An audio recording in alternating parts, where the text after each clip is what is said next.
આજકાલ ગુજરાતી ફિલ્મોનો વટ છે અને એવી જ એક નવી ફિલ્મ એટલે કે જીવ અમે ગઈકાલે ફેમિલી સાથે જોઈ અને સાચું કહું તમને આ માત્ર ફિલ્મ નથી પણ માણસાઈનો જીવંત દાખલો છે.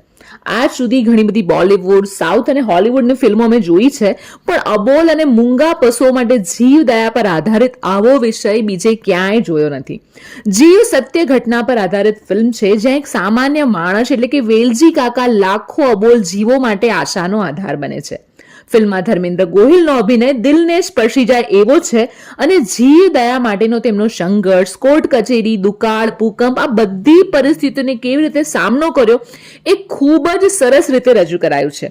આ ફિલ્મ આપણને પૂછે છે કે શું આપણે અબોલ જીવોની પીડા સમજી શકીએ? ફેમિલી સાથે જરૂરથી જોવા જેવી ફિલ્મ છે. જીવ દયા પ્રત્યે તમને વિચારવા મજબૂર કરી દેવી ફિલ્મ છે, તો પછી રાહ ના જુઓ. થિયેટરમાં આવી ગઈ છે અને ફટાફટ બુકિંગ કરીને પહોંચી જાઓ.